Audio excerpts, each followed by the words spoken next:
చంపేశారు భయ్యా. డ్యూటీలో ఉన్న పోలీస్ ఆఫీసర్ని కొట్టానని నా మీద ఇంకో కేసు ఫైల్ చేశారు.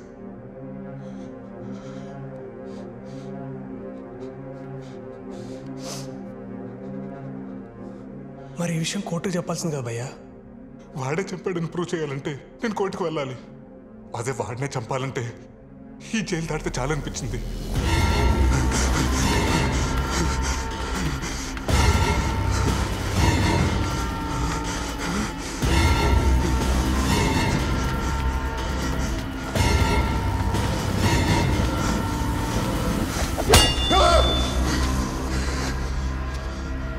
తప్పించుకోవడానికి 2 సార్లు ట్రై చేశాను. దానికి ఇంకొక సెక్షన్, ఇంకో 2 కేసులు. నాకు అప్పించిన పరమేశ్వర బాబాయ్ ఏమో ఆ 10 లక్షలకు నాకు ఏ సంబంధం లేదు. నేనెవరో కూడా తెలియని వాడేమో ఇతను రాజగోపాల్ గారిని చంపటం నేను కళ్ళారా చూశానమ్మా. అప్పటి నుంచి న్యాయం కోసం కోర్టుకు వెళ్తున్నానో వాయిదాల కోసం కోర్టుకు వెళ్తున్నానో కూడా నాకు తెలియదు. కోర్టు మెట్లు, జైలు గోడలు చూస్తూ సంవత్సరం గడిచిపోయింది.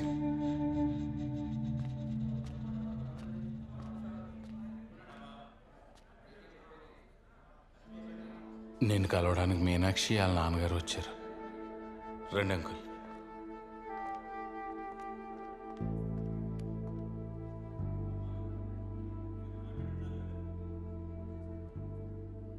బాగున్నావా బాబు?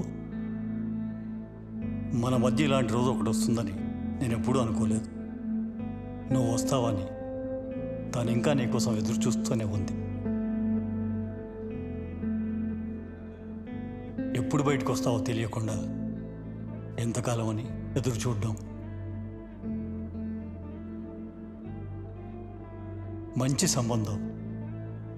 అబ్బాయి నీలాగే సాఫ్ట్వేర్ ఇంజనీర్.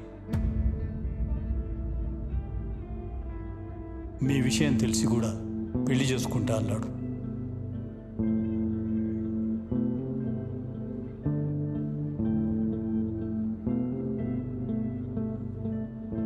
నిజమే మీనాక్షి, నేను ఎప్పుడు వస్తానో తెలియదు. అసలు వస్తానో రానో కూడా తెలియదు.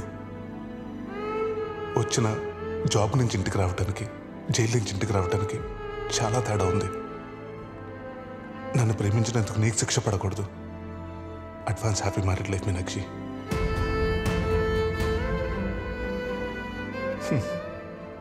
నువ్వు అనేదనో కదా, పిల్లలు చెప్పడానికి ఒక కథ ఉండాలని. అవును, ఇప్పుడు అది నీకుంది. బాయ్.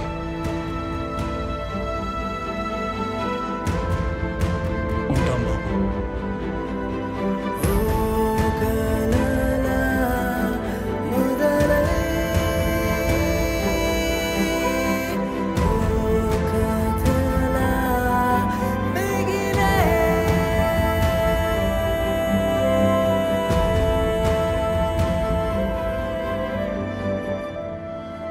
ములాఖత్ అంటే మామూలుగా మాట్లాడడానికి వస్తారనుకున్నాను, కానీ ఇలాంటి డెసిషన్ తీసుకుంటారనుకోలేదు బా. నువ్వేం డెసిషన్ తీసుకున్నావురా? నేనేం డెసిషన్ తీసుకుంటాను? రే, నన్ను కలవటానికి ఇంకెప్పుడు ములాఖాతుకు రావద్దు బా. నువ్వు ఇక్కడికి వస్తున్నావని ఆ కిషోర్ గడికి తెలిస్తే నేనేమైనా చేస్తాడు. ఆయన నేను చూసుకుంటానులే బా. ఆయన నువ్వు లోపలికి వెళ్ళు. నేను ఇష్టపడే వాళ్ళందరూ నా లైఫ్లో నా కాకుండా దూరం అయిపోయారు. ఇక నాకు మిగిలేదు నువ్వేరా. ఈ కేసుల నుండి బయటకు వస్తే నన్ను తీసుకెళ్ళటానికి రా. ఇక్కడే పోతే బా నా శవాన్ని తీసుకెళ్ళటానికి రా. నన్ను రావద్దానికి రా. రే బా, నేను చూడకుండా నేను ఉండలేను రా. రే బా, చిన్నప్పటి నుంచి నేను వదిలి ఎప్పుడూ లేను రా బా. నా వల్ల కాదురా బా. రే నన్ను అర్థం చేసుకోరా ప్లీజ్ రా బా.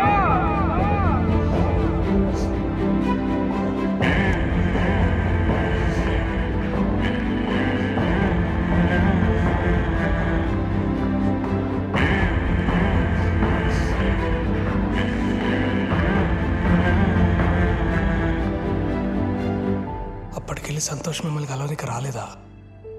నేను కోర్టుకు వెళ్ళిన ప్రతిసారి నన్ను చూడటానికి వస్తున్నానని తెలుసు. నా మాటకు వాల్యూ ఇచ్చి నాకు ఎప్పుడు ఎదురుపడలేదు.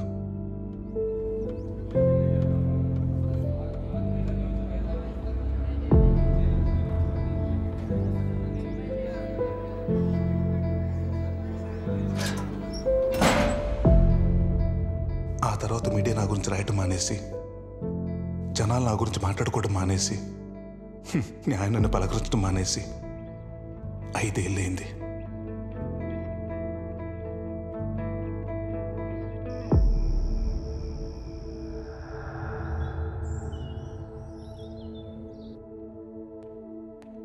సూర్య, నిన్ను గెలవనికి ఎవరో వచ్చిండ్రు.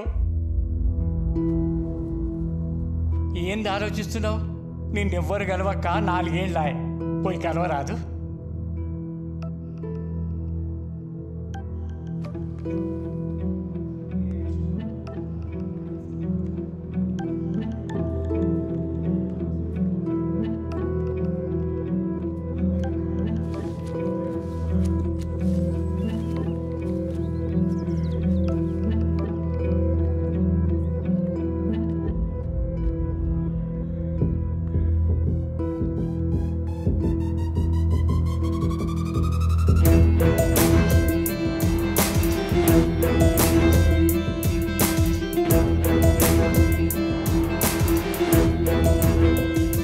Hi, I'm Aadya, advocate. ఒక 6 months నుంచి మీ కేసు స్టడీ చేస్తున్నాను. మీ బెయిల్ గురించి మాట్లాడడానికి వచ్చాను. ఎక్స్క్యూజ్ మీ, ఎప్పుడు బయటకు వెళ్తానని 5 ఏళ్ళుగా ఓపిక్గా వెయిట్ చేస్తున్నావు. నీకోసం వచ్చిన లాయర్తో ఒక 5 minutes మాట్లాడే ఓపిక లేదా? 5 ఏళ్ళు కాదు, 10 ఏళ్ళైనా వెయిట్ చేస్తా. నేను చచ్చే లోపల బయటకు వస్తా, వాడిని చంపేస్తా. చెయ్య నేరానికి 5 ఏళ్ళు ఇక్కడ ఉన్నావు. మర్డర్ చేసి ఇంకొక 14 ఏళ్ళు ఉంటావా? ఆవేశం సమస్యల్ని సృష్టిస్తుంది, ఆలోచన దాన్ని పరిష్కరిస్తుంది. క్రికెట్ ఆడుతుంటే చిన్న గొడవ అయిందంట. మా వాడు నిన్నేదో తప్పు మాట అన్నాడంట. అందుకే ఆవేశంలో మీ సూర్య మా వాడిని కొట్టాడు. నేనే నీకు సారీ చెప్పాలి సత్యం. ఆవేశంలో కొట్టిన తప్పే కదండి. రే, ఆవేశం సమస్యను సృష్టిస్తుంది, ఆలోచన దాన్ని పరిష్కరిస్తుంది. ఇంకెప్పుడూ ఆవేశంలో తప్పు చేయకు నాన్న. బయటకు వచ్చి ఏం చేయమంటారు? అమ్మా నాన్న చెప్పినోడు కళ్ళ ముందు తిరుగుతుంటే గుడ్ మార్నింగ్ గుడ్ నైట్ చెప్పంటారా? రివెంజ్ తీర్చుకో, అది చట్ట ప్రకారం తీర్చుకో. ఇండియన్ పీనల్ కోడ్ టార్గెట్ శిక్షలు వేయడం కాదు సూర్య, న్యాయం చేయడం కూడా. చట్టంలో నాలంటుడికి న్యాయం చేసే సెక్షన్లు కూడా ఉన్నాయా? ఉన్నాయి సూర్య. ఎవరైనా వ్యక్తిని అన్యాయంగా ఇరికించి జైలుకి పంపిస్తే అతను జైలు నుంచి బయటకు వచ్చాక తనని ఇరికించిన వాళ్ళ మీద వేసే కేసు సెక్షన్ 211 ఆఫ్ ఐపీసీ. ఆ సిఐ కిషోర్ నిన్ను ఇరికించాడు కాబట్టి నువ్వు అతని మీద సెక్షన్ 211 కేసు వేసి గెలిస్తే నువ్వు ఇరికించబడ్డ కేసులో నీకెంత శిక్ష పడేదో అదే శిక్ష కిషోర్కి పడుతుంది. That's the power of section 211. ఇంకా ఆలోచిస్తున్నావేంటి సూర్య? మీ నాన్న చివరి మాట ఏంటో తెలుసా? నా కొడుకు నిర్దోషిగా బయటికి రావాలి. ఆ సిఐ చట్టం ముందు దోషిగా నిలబడాలి. ఇప్పుడు నేనేం చేయాలి? ఈ బెయిల్ పిటిషన్ మీద సైన్ పెట్టు. నువ్వు బయటకు వచ్చాక ఏం చేయాలో చెప్తాను.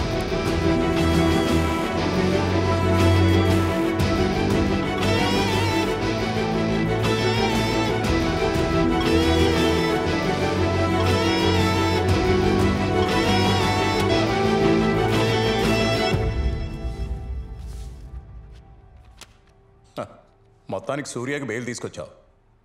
దుర్గారావు సార్, మేడం గారిని సూర్య సెల్ దగ్గరికి తీసుకెళ్ళు. అట్లానే సార్. Okay sir. రాండి అమ్మా.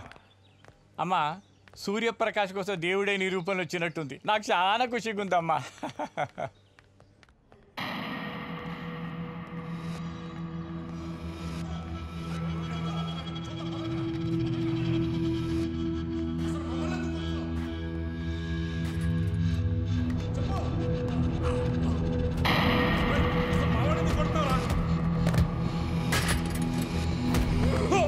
అసలు మేము ఏం చేసామని మమ్మల్ని కొడుతున్నావు?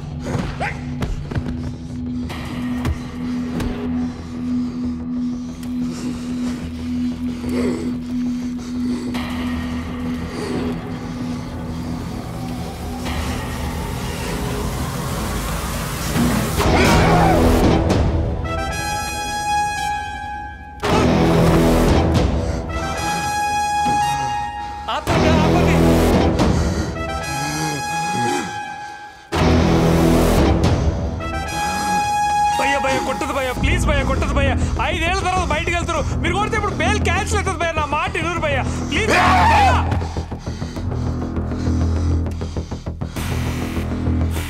వదిలిపెట్టున్నా అండి వద్దు భయ్యా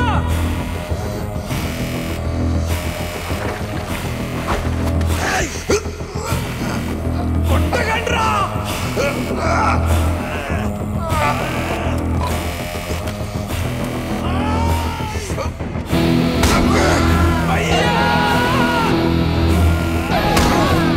నువ్వు కొట్టద్దు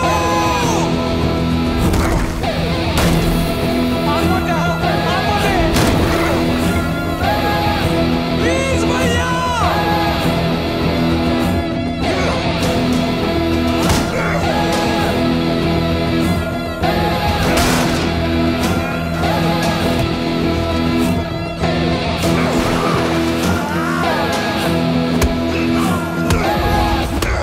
ఇక ఈయన బతుకంతా జైలుపాలేనమ్మా నాకు కావాల్సింది కూడా అదే కదా.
సూర్యాన్ని జైలు నుంచి బయటికి తీసుకురావడం నన్ను లోపల పంపించావు.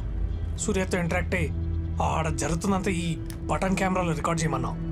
లాస్ట్కి సూర్యకు బెయిల్ క్యాన్సిల్ అయితే నాకు కావాల్సింది కూడా అదే అన్నావు. ఎందుకక్క? అందులో రికార్డ్ అయింది మొత్తం సోషల్ మీడియాలో ఫేక్ ఐపీ నుండి అప్లోడ్ చేయి. సోషల్ మీడియాలో ఒక వీడియో ట్రెండ్ అవుతోంది. రాజ్ గోపాల్ హత్య కేసులో 5 సంవత్సరాలుగా జైల్లో శిక్ష అనుభవిస్తున్న సూర్యప్రకాష్ కొద్ది గంటల్లో బెయిల్ మీద బయటకి వస్తాడనగా జైల్లో అతని మీద ఏం జరిగింది ఇప్పుడు ఈ వీడియోలో చూద్దాం. అరే భయ్యా బెయిల్ వచ్చిందంట. అవా నవ్వుతురు చూడాగా. ఇగో నేను 2 డేస్లో బయటకు వస్తా. మనం కలిసిన తర్వాత ధూమ్ ధామ్ చేద్దాం. నాకు తెలిసిన చోట మంచిగా బోటీ కూర మళ్ళా బాటలు పెట్టి